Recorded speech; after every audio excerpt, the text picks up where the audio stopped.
এবার বলেন আমাদের সমাজে অশ্লীলতা আছে না নাই?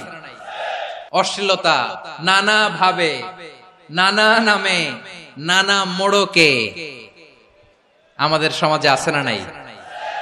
সংস্কৃতির নামে, ফ্যাশনের নামে, বিনোদনের নামে, উপন্যাসের নামে, কনসার্টের নামে অশ্লীলতা আছে না নাই?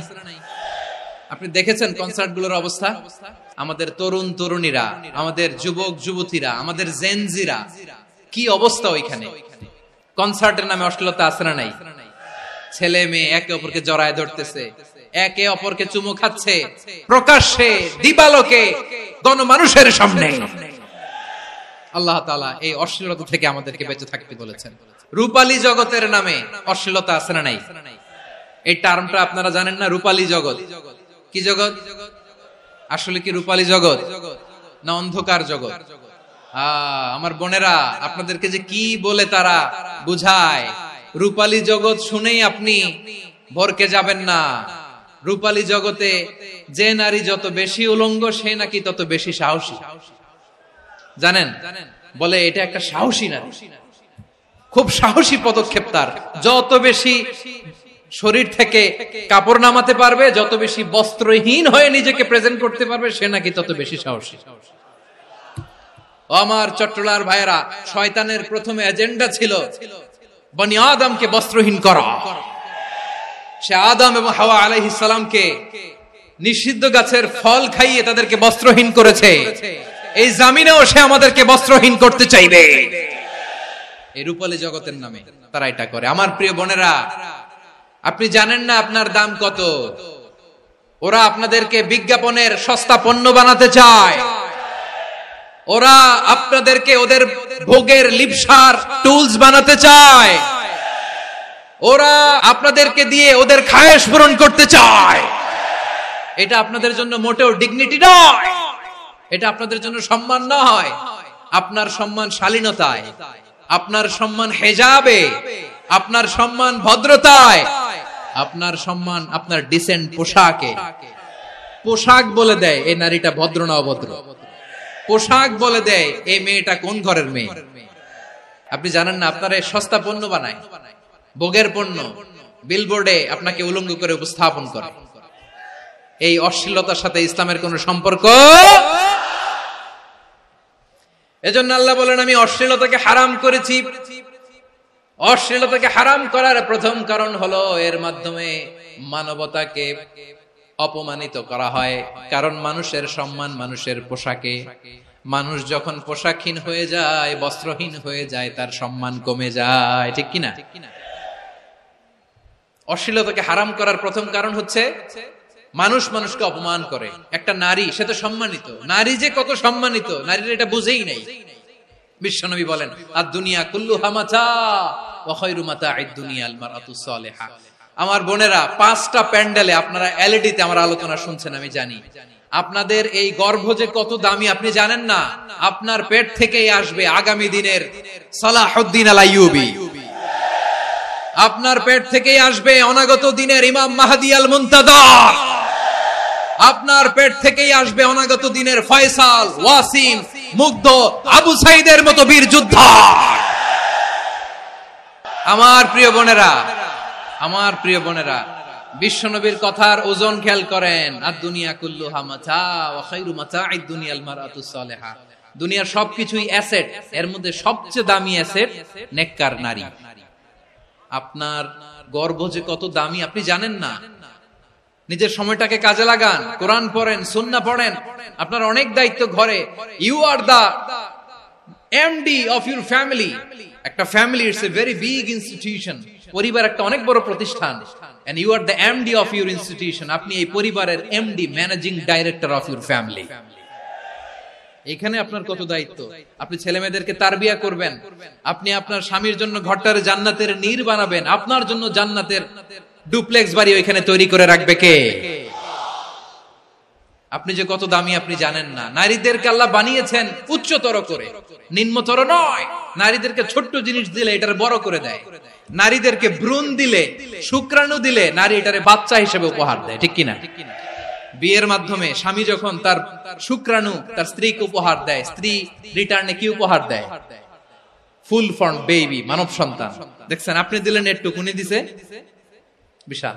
আপনি যদি নারীকে বাজার এনে দেন, নারী এটাকে সুস্বাদু খাবারে রূপান্তর করে দেয়। আপনি তাকে একটা মুচকি হাসি দিয়ে দেন, সে তার কলিজা দিয়ে দেয়।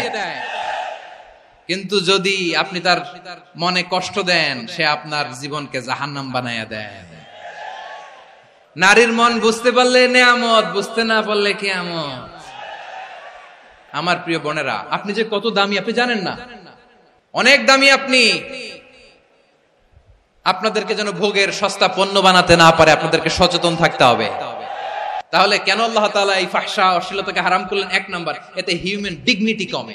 2 নাম্বার, এতে মানুষের অধিকার নষ্ট হয়। আপনি বিয়ে করেছেন, এরে পরকিয়া করেন, ওর সাথে এরকম আছে না নাই? স্ত্রীর অধিকার নষ্ট করেছেন। আপনি বিবাহ সম্পর্কে আবদ্ধ হয়েছেন তার সাথে, আপনি পরকিয়া করেন ওই ছেলের সাথে, আপনি আপনার হাজবেন্ডের সাথে বিট্রে করেছেন। এজন্য আল্লাহ অশ্লীলতাকে হারাম করেছেন। অশ্লীলতাকে হারাম করার আরেকটা কারণ হচ্ছে আল্লাহ তাআলা এই হিউম্যান জেনারেশনকে এটাকে প্রিজার্ভ করতে চায়। হিফজুন নাসল, এটা মাকাসিদুশ শরিয়ার অনেক গুরুত্বপূর্ণ একটা মাকাসিদ, অনেক গুরুত্বপূর্ণ। আপনার নাসল, আপনার জেনারেশনকে সংরক্ষণ করা। এই যে আসতেছে ফেব্রুয়ারি, কত ফেব্রুয়ারি জানো? এটা কি বিশ্ব ভালোবাসা দিবস? হ্যাঁ, কি দিবস? এই বিশ্ব ভালোবাসা দিবসের সাথে মুসলমানদের কোনো সম্পর্ক নাই। আমার প্রিয় ভাইরা, এই যে আপনি অবৈধ সম্পর্কে জড়ালেন, কেন আল্লাহ অশ্লীলতাকে হারাম করেছে? দেখেন, বলতেছিলাম যে এটা আপনার নাসল, আপনার জেনারেশন, আপনার লিনিয়েজ, আপনার বংশকে প্রিজার্ভ করা। কে কার বাবা, কে কার মা, বাবা মা জানা, প্রজন্মকে প্রিজার্ভ করা, এটা ইসলাম ওয়াজিব করে দিয়েছে। এই যে অবৈধ সম্পর্কের কারণে, বিশ্ব বেহায়া দিবসের কারণে, এগুলোর আউটকাম, আউটপুট হিসেবে মাঝে মাঝে ঢাকা মেডিকেলের ডাস্টবিনে নবজাতকের বাচ্চার কান্নার আওয়াজ শুনতে পাওয়া যায়। চট্টগ্রাম মেডিকেলের ডাস্টবিনে নবজাতকের কান্না শুনতে পাওয়া যায়। বীর চট্টলার মুসলমানেরা বুঝতে পারলে আওয়াজ করে বলেন, এই যে চট্টগ্রাম মেডিকেলে যে নবজাতকটা পাওয়া গেল, ওর বাবাকে আমাকে বলেন, ওর মাকে, ও কোন ফ্যামিলির সন্তান কেউ জানে? আপনি হিউম্যান ডিগনিটিকে অপমান করেছেন না? আপনি তার ভবিষ্যৎকে অন্ধকার করেছেন না? আপনি তার লিনিয়েজকে প্রশ্নবিদ্ধ করে দিয়েছেন না? এই জন্য আল্লাহ তাআলা অশ্লীলতাকে আমাদের জন্য হারাম করে দিয়েছেন। পড়েন সুবহানাল্লাহ। এই জন্য রাব্বুল আলামিন বলেন, কুল ইন্নামা হারামা রাব্বিয়াল ফাওয়াহিশা মা যাহারা মিনহা ওয়া মা বাতান। প্রকাশ্য অপ্রকাশ্য সব অশ্লীলতাকে হারাম ঘোষণা করে দিয়েছে কে? আবার দুনিয়ার বুকে যারা অশ্লীলতার প্রসার করে তাদের জন্য শাস্তি মজুদ রেখেছে কে? রব্বুল আলামিন বলেন, ইন্নাল্লাযীনা ইউহিব্বুনা আন তাশিআল ফাহিশাতু ফিল্লাযীনা আমানু লাহুম আযাবুন আলীমুন ফিদ দুনিয়া ওয়াল আখিরাতি ওয়াল্লাহু ইয়ালামু ওয়া আনতুম লা তা'লামুন। নিশ্চয়ই যারা বিশ্বাসীদের মাঝে অশ্লীলতার প্রচার প্রসার করতে চায় তাদের জন্য আমি মর্মন্তুদ শাস্তি প্রস্তুত করে রেখেছি, দুনিয়াতেও রেখেছি, আখিরাতেও রেখেছি। ঘোষণাটা কার? যারা এই নাটকের নামে, সিনেমার নামে, রূপালী জগতের নামে, মুভির নামে, ওটিটি প্ল্যাটফর্মের নামে আমার সমাজে অশ্লীলতা ছড়াতে চায়, তাদের জন্য কঠিন মর্মন্তুদ শাস্তি মজুদ রেখে দিয়েছে কে? ও আমার বোনেরা, এখনো আপনি জাগবেন না? এখনো আপনার চিন্তার দুয়ারে এখনো নাড়া পড়ে নাই? ওরা আপনাকে উলঙ্গ বানাতে চায়, ওরা আপনাকে আইটেম গার্ল বানাতে চায়। এজন্য ইসলাম অশ্লীলতাকে হারাম করেছে। হারাম। ইসলাম বলেছে যোজন যোজন দূরে থাকো, ওরা বলে না কাছে আসো, কাছে আসার গল্প, ক্লোজ আপ ওয়ান, কাছে আসার গল্প আছে না নাই? তাহলে অশ্লীলতার সাথে আমাদের কোনো সম্পর্ক? সবাই বলতে পারেননি, আওয়াজ করে বলুন, অশ্লীলতার সাথে আমাদের কোনো সম্পর্ক? আমরা এই সমস্ত ক্লোজ আপ ওয়ান, কাছে আসার গল্পের প্রোগ্রামে যাব? আমরা কোন ধরনের অশ্লীল কন্টেন্ট সোশ্যাল মিডিয়ায়, টিভিতে দেখব? কি যুগ যে আমরা কাটাচ্ছি আপনি কল্পনা করতে পারবেন না। পর্ন ইন্ডাস্ট্রি, নারী পুরুষের বস্ত্রহীন যুগল দৃশ্য, এটাকে দিয়ে ওরা কোটি ডলারের ইন্ডাস্ট্রি বানিয়েছে। পুরো মানব ইতিহাসে এরকম জঘন্য সময় মানব ইতিহাস পার করে নাই। পর্ন এটা ইন্ডাস্ট্রি হয়ে গেছে। আমাদের এই যুবকগুলো, জেনজিগুলো, ওদের চরিত্র বাঁচাবে কি করে? কেমন করে হেফাজত করবে ওদের এই মূল্যবান চরিত্র? আমার প্রিয় ভাইরা, এই অশ্লীলতার দ্য লেটেস্ট ভার্সন হচ্ছে LGBTQ, শরীফ থেকে শরীফা। শুনছেন আপনারা? দেখতে পুরুষ, আসলেই পুরুষ, সুস্থ একজন পুরুষ, 4 সন্তানের বাবা, বলে আমি মনে মনে নারী। দেখতে নারী, সুস্থ নারী, আসলেই সে দিব্যি একজন নারী, বলে আমি মনে মনে পুরুষ। সবচেয়ে ভয়ঙ্কর অশ্লীলতার সবচাইতে লেটেস্ট ভার্সন হচ্ছে এই ট্রান্সজেন্ডারিজম। সুস্থ পুরুষ তার বায়োলজিক্যাল গ্রোথকে হরমোন দিয়ে স্টপ করে দিয়ে সে সার্জারি করে নারী হতে চায়, সুস্থ নারী পুরুষ হতে চায়। পুরুষ পুরুষের প্রতি সেক্সুয়ালি আকর্ষণ বোধ করে, এটা লূত আলাইহিস সালামের কওমের মধ্যে ছিল। এটাকেও আল্লাহ কোরআনে ফাহিশা বলেছেন। ওয়ালুতান ইয ক্বালা লিকাওমিহি আতা'তুনাল ফাহিশাতা মা সাবাকাকুম বিহা মিন আহাদিম মিনাল আলামিন। লূত আলাইহিস সালাম বললেন, তোমরা কি এমন এক অশ্লীল কার্যক্রমে ডুব দিলে নাকি যেটা গোটা বিশ্বের কেউ কখনো করে নাই, তোমরাই প্রথম করেছো। পড়েন নাউযুবিল্লাহ। এই পশ্চিমের এই রোগ আমার দেশে যেন আসতে না পারে, আমাদের সজাগ থাকতে হবে। প্রিয় ভাইরা, চিল্লায় বলেন ঠিক কিনা? পশ্চিমের অবস্থা ভয়ঙ্কর। পাশ্চাত্যে আমি যুক্তরাষ্ট্রে ছিলাম অনেকদিন, কয়েক মাস, বিভিন্ন স্টেটে ঘুরেছি। গার্ডিয়ানরা উদ্বিগ্ন, ছেলে মেয়েদেরকে, ছোট্ট ছেলে মেয়ে, ওদেরকে জিজ্ঞেস করে, তুমি how do you feel right now inside yourself? তুমি ভিতরে ভিতরে কেমন ফিল করো? তোমার কি ছেলে ছেলে লাগে না মেয়ে মেয়ে লাগে? আচ্ছা বলেন, এই ছোট্ট বাচ্চাটা ওকে এগুলো জেন্ডার অ্যাসাইনমেন্ট বলতে এগুলো কিছু বুঝে? এইভাবে মিসগাইড করা হচ্ছে। কৌতূহল বশত ছোট্ট ছেলে যদি বলে আমার তো মেয়ে মেয়ে লাগে, তখন বলে যে না তুমি মেয়ে, ছেলে না। মা বাবা বাধা দিলে ওকে আলাদা গভর্নমেন্ট হাউসে নিয়ে যায়। ভয়ঙ্করতম অবস্থা। আমরা একটা সময় শুনতাম যে হুজুর আমার ছেলেটা খুব ভালো, হাফেজে কোরআন, আল্লাহওয়ালা। হুজুর আমার ছেলে দাড়ি রাখছে, আল্লাহওয়ালা। হুজুর আমার ছেলে 5 ওয়াক্ত সালাত জামাতের সাথে পড়ে, তার মানে আল্লাহওয়ালা।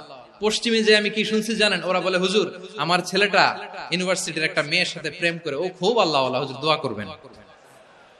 এর কারণ ওদের কাছে আল্লাহওয়ালার ক্রাইটেরিয়া হচ্ছে হুজুর আমার ছেলেটা আরেক ছেলের পছন্দ করে নাই, আমার মেয়েটা আরেক মেয়েকে ভালোবাসে নাই, এজন্য আমার ছেলেটা আল্লাহওয়ালা, হুজুর ওর জন্য একটু দোয়া করে দিয়েন। কি চ্যালেঞ্জ ওরা ফেস করতেছে। ওনার ছেলে যে আরেক ছেলেরে বিয়ে করবে না, এটাতেই উনি খুশি যে আলহামদুলিল্লাহ আমার ছেলেটা একটা মেয়েরে ভালোবাসে, আমার মেয়েটা একটা ছেলেরে ভালোবাসে, মানে এটা খুব আল্লাহওয়ালা। নাউজুবিল্লাহ পড়তে পারলেন না? এজন্য অশ্লীলতার সাথে আমাদের কোন সম্পর্ক। রব্বুল আলামিন বলেন ওয়ায়ানহা আনিল ফাহশাই ওয়াল মুনকারি ওয়াল বাগি, 3টা জিনিসকে আমি নিষিদ্ধ করলাম। 1 নাম্বার হলো ফাহশা, অশ্লীলতা। 2 নম্বরে হলো মুনকার, সমস্ত মন্দ কাজ। মুনকার মানে হচ্ছে যত মন্দ কাজ, খারাপ কাজ, বাজে কাজ, এটার বলে মুনকার। এটার কি বলে? আপনারা পড়ছেন না তা'মুরুনা বিল মা'রুফি ওয়া তানহাউনা আনিল মুনকার। সৎ কাজের আদেশ, অসৎ কাজের নিষেধ। মুনকার, মুনকার হচ্ছে মানুষের স্বাভাবিক বিবেকবোধ যেটাকে খারাপ বলে, ওইটাই মুনকার। পৃথিবীর সব আসমানি গ্রন্থ যেটাকে খারাপ বলেছে, মানুষের স্বাভাবিক বিবেকবোধ যেটাকে খারাপ বলেছে, এগুলো সব মুনকার। যেমন ইফতিজিং, এটা কি ভালো না খারাপ? মজুদদারি, খাদ্যে ভেজাল দেওয়া, ওজনে কম দেওয়া, মাছে ফরমালিন মিশানো, চাঁদাবাজি, টেন্ডারবাজি, দখলবাজি, এগুলো আমাদের স্বাভাবিক বিবেকেই বলে এগুলো খারাপ, এগুলো হচ্ছে মুনকার। আল্লাহ তাআলা এই মুনকার থেকে আমাদেরকে বেঁচে থাকতে বলেন, আর শয়তান এই মুনকারের প্রতি আমাদেরকে উদ্বুদ্ধ করে। আল্লাহ তাআলা বললেন ইয়া আইয়ুহাল্লাযীনা আমানু লা তাত্তাবিউ খুতুওয়াতিশ শাইতান ওয়া মান ইয়াত্তাবি' খুতুওয়াতিশ শাইতানি ফাইন্নাহু ইয়া'মুরু বিল ফাহশাই ওয়াল মুনকার। আল্লাহ বললেন, আমার গোলামেরা শোনো শোনো, ও আমার বিশ্বাসী বান্দারা খবরদার, তোমরা কশিনকালেও শয়তানের পদাঙ্ক অনুসরণ করবে না, কারণ শয়তান তোমাদেরকে অশ্লীলতা এবং মন্দ কাজের দিকে উদ্বুদ্ধ করে। আমাদের কাজ হচ্ছে শয়তান আমাদেরকে যেদিকে নিতে চায় আমরা তার উল্টা দিকে যাব। শয়তান এই মন্দ কাজকে আমাদের কাছে বিউটিফাই করে, চাকচিক্যময় করে আমাদের সামনে উপস্থাপন করে। এজন্য আল্লাহ বলেন মুনকারকে থামাতে হবে, মুনকার প্রতিরোধ করতে হবে। মুনকার প্রতিরোধের দায়িত্ব শুধু আমাদের নাকি? শুধু আপনার খতিব সাহেবের, ইমাম সাহেবের, নাকি মুসলিম উম্মার সবার? আওয়াজ করে বলুন, মুনকার অসৎ কাজ প্রতিরোধের দায়িত্ব কার? রাব্বুল আলামিন বলেন, কুনতুম খায়রা উম্মাতিন উখরিজাত লিন-নাসি তা'মুরুনা বিল মা'রুফি ওয়া তানহাউনা আনিল মুনকার। তোমাদেরকে শ্রেষ্ঠ জাতি করে জমিনের মধ্যে আবির্ভূত করা হয়েছে, যাতে করে তোমরা জমিনের ভেতরে সৎ কাজের আদেশ করতে পারো আর অসৎ কাজের নিষেধ করতে পারো। উম্মাহ, কুনতুম খায়রা, তাহলে গোটা উম্মার দায়িত্ব, এটা বুঝতে পারছেন তো? আচ্ছা, আরো নিচে আসেন। এরপরে আল্লাহ বললেন, শুধু উম্মাহ না, এই জমিনের রাজত্ব আমি যাদের হাতে দেই, এই জমিনের মালিক আমি যাদেরকে বানিয়ে দেই, যাদেরকে আমি সরকারের দায়িত্ব দেই, তাদেরকেও মুনকার প্রতিরোধের দায়িত্ব দিয়েছে কে? আল্লাহ বলেন, যারা ক্ষমতার মসনদে বসেছে তাদেরকে 4 দফা কর্মসূচি আমি আল্লাহ দিলাম। আওয়াজ করে বলেন, কয় দফা? আল্লাহ বলেন, আল্লাযীনা ইম্মাক্কান্নাহুম ফিল আরদি আকামুস সালাতা ওয়া আতাউয যাকাতা ওয়া আমারু বিল মা'রুফি ওয়া নাহাউ আনিল মুনকার ওয়ালিল্লাহি আকিবাতুল উমুর। যারা এই জমিনের উত্তরাধিকার হয়েছে তারা 4 দফা কর্মসূচি নিয়ে সামনে আগাবা। সালাত কায়েম করবা, যাকাত আদায় করবা, সৎ কাজের আদেশ দিবা, অসৎ কাজ থেকে মুনকার প্রতিরোধ করবা। আদেশটা কার? আমার প্রিয় চট্টলার ভাইরা, পুরো উম্মার দায়িত্ব মুনকার প্রতিরোধ করা, সরকার প্রধানের দায়িত্ব মুনকার প্রতিরোধ করা। এরপর আল্লাহ বলেন, প্রতিটা ফ্যামিলির যিনি প্রধান সিইও বাবা, প্রত্যেক বাবারও দায়িত্ব এই মুনকার প্রতিরোধ করা। আওয়াজ করে বলেন ঠিক কিনা? যেমনটি সাইয়েদনা লোকমান আলাইহিস সালাম ওনার কলিজার টুকরা সন্তানকে আদেশ করেছেন, ইয়া বুনাইয়া আকিমিস সালাতা ওয়া'মুর বিল মা'রুফি ওয়ানহা আনিল মুনকার। পড়েন সুবহানাল্লাহ। বাবা ছেলেকে সবক দিচ্ছে, লোকমান আলাইহিস সালাম ছেলেকে বলতেছে, ওরে আমার কলিজার টুকরা সন্তান, ওরে আমার বাছা, নামাজ কায়েম করবা, সৎ কাজের আদেশ দিবা, আর মুনকার প্রতিরোধ করবা, অসৎ কাজ, সমাজ থেকে খারাপ কাজকে ঝেঁটে বিদায় করে দিবা। তাহলে দেখেন, আমি স্টেপ বাই স্টেপ নামলাম। পুরা উম্মার দায়িত্ব, জমিনের উত্তরাধিকারী আল্লাহ যাদেরকে বানিয়েছেন সরকার, তাদের দায়িত্ব, প্রতিটি ফ্যামিলির প্রধানের দায়িত্ব। এরপরে বিশ্বনবী বলেন, সচেতন প্রতিটি মুসলিমের দায়িত্ব সমাজ থেকে মুনকারকে উৎখাত করা। বিশ্বনবী বলেছেন, মান রাআ মিনকুম মুনকারান ফালিয়ুগাইয়িরহু বিয়াদিহি ফাইন লাম ইয়াস্তাতি ফাবিলিসানিহি ওয়া ইন লাম ইয়াস্তাতি ফাবিকলবিহি ওয়া যালিকা আযআফুল ঈমান। সমাজে যে মুনকার দেখবে, খারাপ কাজ দেখবে, সেজন্য হাত দিয়ে সেটাকে থামায়। আমার প্রিয় ভাইরা, না থামালে আমরাই ডুববো শেষমেশ। আমাদের বাঁচার জন্য হলেও থামাইতে হবে। রব্বুল আলামিন বলেন, ওয়াত্তাকু ফিতনাতাল লা তুসিবান্নাল্লাযীনা যালামু মিনকুম খাসসা। ও আমার গোলামেরা, ওই আযাবকে ভয় করো যে আযাব যখন আমি জমিনের বুকে পাঠাই, শুধু জালেমদেরকেই মারি না, আলেমদেরকেও মারি। আযাব যখন আসে তখন শুধু জালিমই মরে না, আলেমও মরে। জানেন, মুসা আলাইহিস সালামের পায়ে একবার লাল পিঁপড়া, তো উনি রেগে মেগে পাশি দেখে লাল পিঁপড়ার বাসা, পা দিয়ে ডলে মুছে সবগুলো পিঁপড়া মেরে ফেলছে।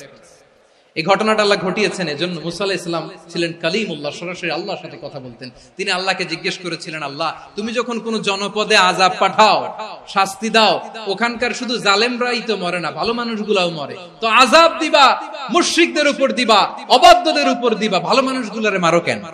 আল্লাহ বললেন, মুসা তোমার যে কামড় দিছিল পায়ের মধ্যে পিঁপড়া, কয়টা পিঁপড়া? একটা পিঁপড়া, তো সবগুলারে মারলা কেন? রেগে মেগে পুরো পিঁপড়ার বাসা ভেঙে মেসাকার করলা কেন? আমি যখন অ্যাকশনে যাই, আমি যখন শাস্তি দেই, তখন এত বাস বিচার করা হয় না, বাস বিচার করা যায় না। যখন অ্যাকশনে যাওয়া হয়, ওইটা ডাইরেক্ট অ্যাকশন হয়ে যায়। চিল্লায় বলো ঠিক কিনা? এজন্য আমাদের বাঁচার জন্য হলেও এই পাপ থামাতে হবে, এই শয়তানের অট্টহাসি থামাতে হবে, অন্যায় অপরাধ সমাজ থেকে আমাদের থামাতে হবে। কারণ আযাব আসলে ওরাও মরবে, আমরাও মরব।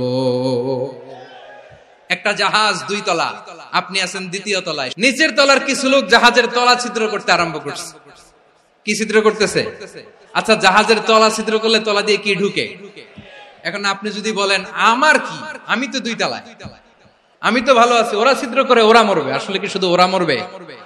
তলা দিয়ে যখন পানি ঢুকবে, জাহাজ ঢুকলে আপনিও মরবেন। এজন্য নিজে মরার আগে ওই পাগলগুলোর নিচতলায় যে থামাতে হবে। চিল্লায় বলেন ঠিক কিনা?